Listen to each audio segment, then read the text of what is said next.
Friends, आप सभी का अपने YouTube चैनल कॉमर्स गुरु में स्वागत है। मैं मनोज सर आज एक बार पुनः सामाजिक विज्ञान के महत्वपूर्ण 40 बहुविकल्पी प्रश्नों को लेकर के इस वीडियो में आया हूं।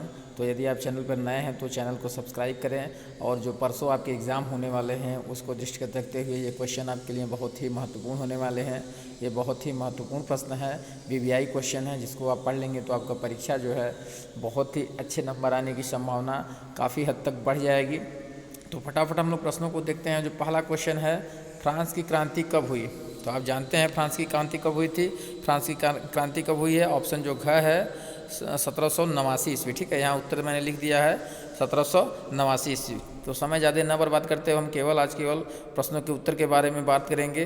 कल जो मैंने मॉडल सेट डाला था उसमें मैंने कुछ प्रश्नों को डिस्कस भी किया था, लेकिन जानता हूँ मैं कि परीक्षा के समय आप लोग समय बचाना चाहते हैं, इसके वजह से मैं केवल और केवल उत्तर पे बात करूंगा। ठीक है, क्वेश्चन नंबर सेकंड है, सामाजिक उपबंध सोशल कॉन्ट्रैक्ट नामक पुस्तक का लेखक कौन है? बहुत ही महत्वपूर्ण पुस्तक है ये। इसके लेखक कौन है? इसके लेखक हैं रूसो। ठीक है, ऑप्शन क जो है वो करेक्ट है।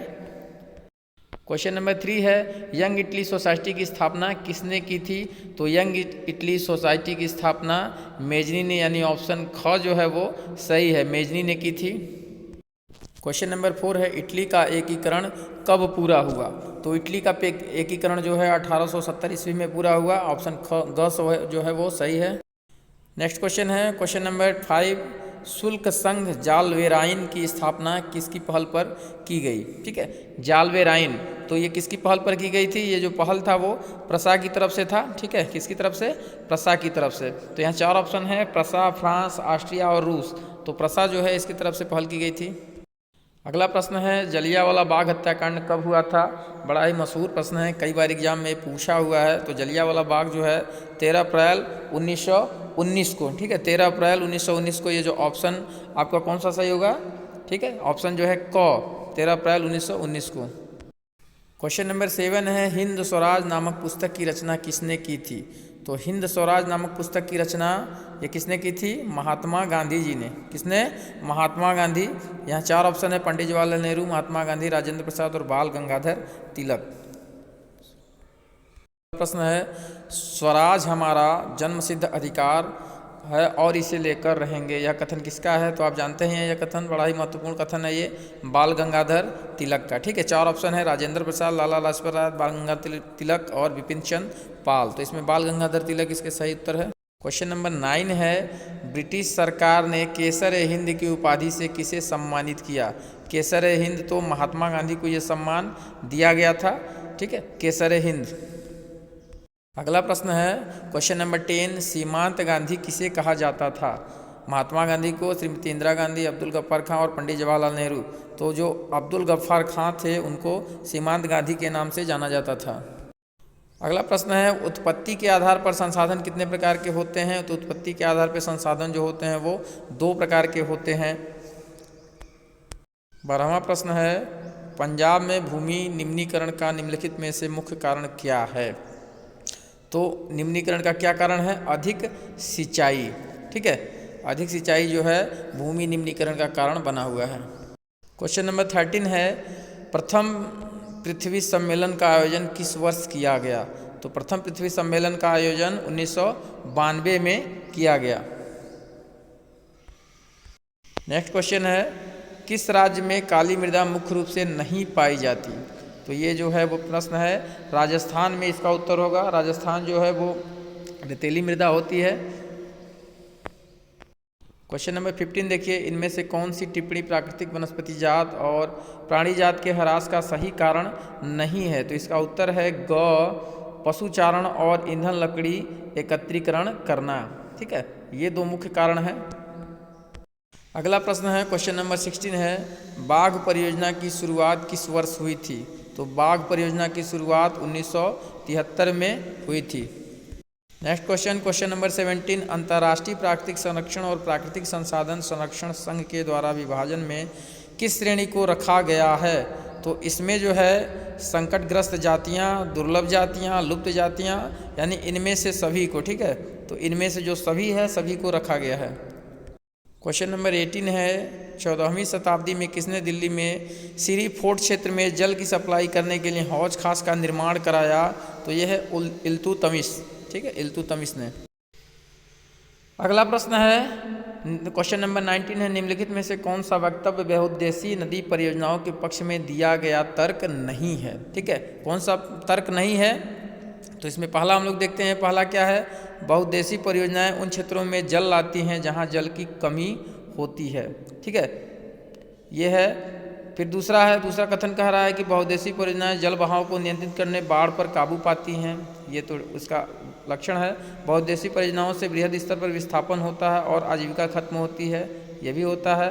बहुउद्देशीय परियोजनाएं हमारे उद्योग और घरों के लिए विद्युत पैदा करती हैं, ये भी है।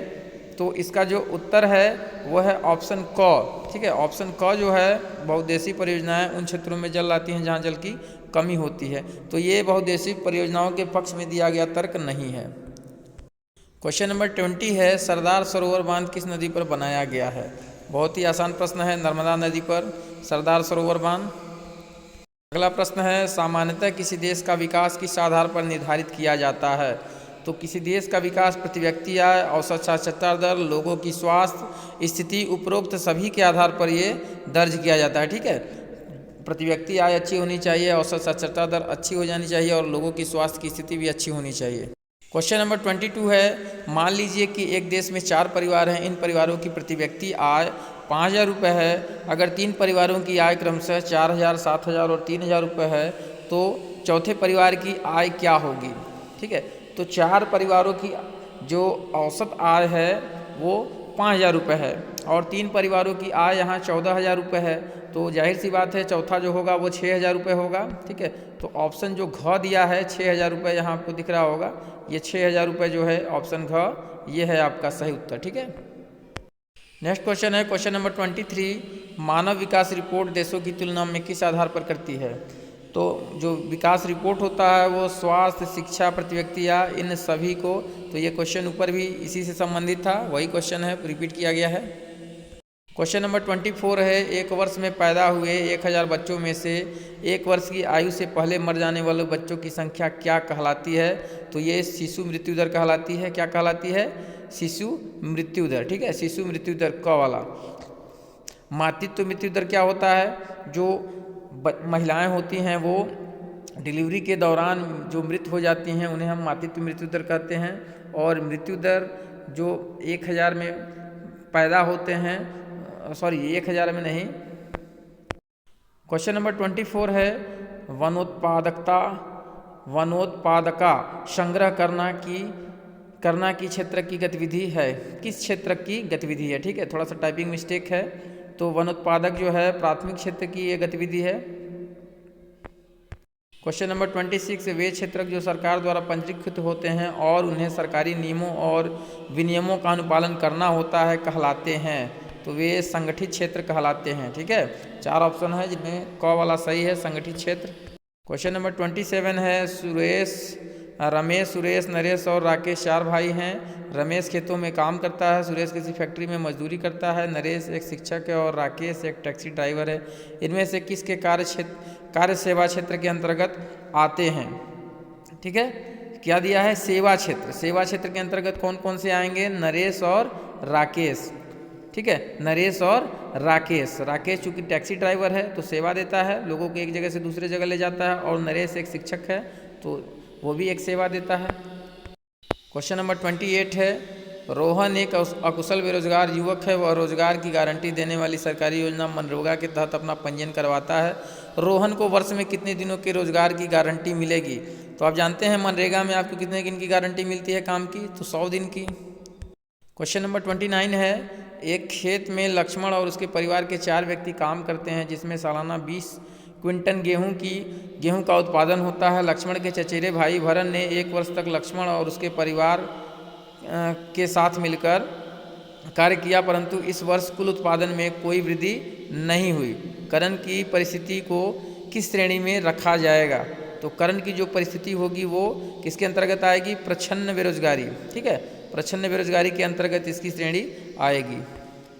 क्वेश्चन नंबर 30 है, अर्थव्यवस्था में प्रत्येक क्षेत्र के अंतिम उत्पाद की गणना क्यों की जाती है? तो अर्थव्यवस्था के प्रत्येक क्षेत्र में अंतिम उत्पाद की गणना जो है गणना की समस्या से बचने के लिए की जाती है। क्वेश्चन नंबर 31 है, सत्ता की साझेदारी के संबंध में निम्न में से कौन सा कथन असत्य है?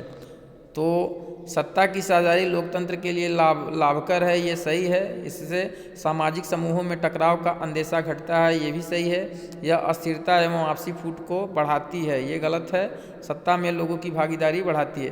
तो जो गलत है वही आपका ऑप्शन इसका सही होगा, क्योंकि प्रश्न कह रहा है कि सत्ता की साझेदारी के संबंध में निम्न से कौन सा कथन असत्य है, तो ऑप्शन ग जो है वो करेक्ट है। क्वेश्चन नंबर 32 है, निम्न में से कौन बेल्जियम का एक भाषाई समूह नहीं है? तो बेल्जियम का एक भाषाई समूह जो नहीं है वो है स्पेनिश। क्वेश्चन नंबर 33 है, स्वतंत्र राष्ट्र बनने के बाद श्रीलंका में किसे राजभाषा घोषित किया गया? तो जो सिंगली है वो राजभाषा घोषित की गई है। नेक्स्ट क्वेश्चन नंबर 34, श्रीलंका स्वतंत्र राष्ट्र कब बना? तो श्रीलंका जो है 1948 में स्वतंत्र राष्ट्र बना। क्वेश्चन नंबर 35, निम्न में कौन संघवाद की एक विशेषता नहीं है? तो पहला ऑप्शन जो है यहाँ सरकार 2 या अधिक स्तरों वाली होती है, ये विशेषता है। अलग अलग स्तर की सरकार एक ही नागरिक समूह शासन करती है, ये भी विशेषता है। विभिन्न स्तरों की सरकारों के अधिकार क्षेत्र संविधान में स्पष्ट रूप से वर्णित नहीं होते हैं, तो ये जो है आपका इस विकल्प का सही उत्तर होगा, क्योंकि ये राष्ट्रवाद की संघवाद की विशेषता नहीं है। और लास्ट जो है अदालतों को संविधान और विभिन्न स्तर की सरकारों के अधिकारों की व्याख्या करने का अधिकार है, तो ये संघवाद की विशेषता है। तो 35 का जो ग ऑप्शन है वो विशेषता संघवाद की नहीं है। क्वेश्चन नंबर 36 है, निम्न में से कौन भारत की अनुसूचित भाषा के रूप में शामिल नहीं है? तो अनुसूचित भाषा के रूप में कौन शामिल नहीं है वो है अरबी, ठीक है। मैथिली, संथाली, असमिया, ये सब भाषा भारत की जो भाषाएं हैं, जो 22 भाषाओं को मान्यता दिया गया है भारत के संविधान की 8वीं अनुसूची में, उनमें ये 3 भाषाएं सम्मिलित हैं। जो अरबी है वो भाषा जो है अनुसूचित भाषा के रूप में सम्मिलित नहीं है। 37वां प्रश्न है, निम्न में कौन सुमेलित नहीं है? राज्य सरकार, राज्य सूची, केंद्र सरकार, संघ सूची, केंद्र और राज्य सरकार, समवर्ती सूची, स्थानीय सरकार, अवशिष्ट अधिकार। तो ये जो घ वाला है स्थानीय सरकार, अवशिष्ट अधिकार, ये जो है ये सुमेलित नहीं है। इसके पहले तीनों जो ऑप्शन हैं ये क, ख और ग ये सही हैं। 38वां प्रश्न है, भारत में विकेंद्रीकरण के संबंध में कौन सा तर्क सत्य है?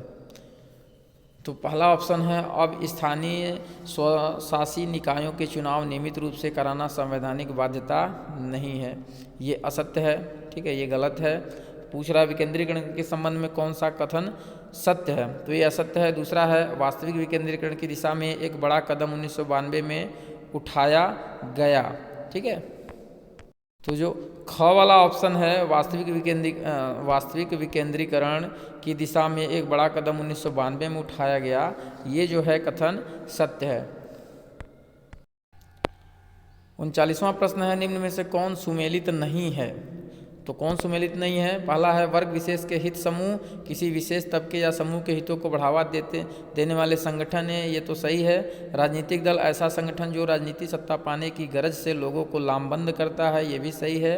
आंदोलन किसी सामाजिक समस्या के समाधान के लिए चलाया गया एक ऐसा संघ जिसमें सांगठनिक संरचना हो भी सकती है या नहीं भी, ये भी सही है। तो सुमेलित कौन नहीं है? लास्ट ऑप्शन बचा घ, दबाव समूह राजनीति में सीधे भाग लेते हैं। तो ये वाला जो ऑप्शन है ऑप्शन घ, ये सुमेलित नहीं है, बाकी सभी मैच कर रहे हैं। लास्ट क्वेश्चन है क्वेश्चन नंबर 40, निम्न में कौन सुमेलित नहीं है? कौन सुमेलित नहीं है? तो ऑप्शन जो घ है, श्रीलंका संघात्मक शासन प्रणाली, ये सही नहीं है। बाकी सभी जो हैं वो सुमेलित हैं और ये जो है मैच नहीं करता है। तो इस प्रकार हम लोगों ने 40 महत्वपूर्ण प्रश्न देखे। इसके पहले मैंने जैक 2023 के मॉडल सेट जो है उसको भी जारी कर दिया है, तो अभी आपने उस वीडियो को नहीं देखा है तो उसे भी देख लें। और ये भी वीडियो आपके लिए महत्वपूर्ण है। एक और वीडियो मैं डालने वाला हूँ जो कि PVI क्वेश्चन होगा, तो आप उसे भी ज़रूर देखें।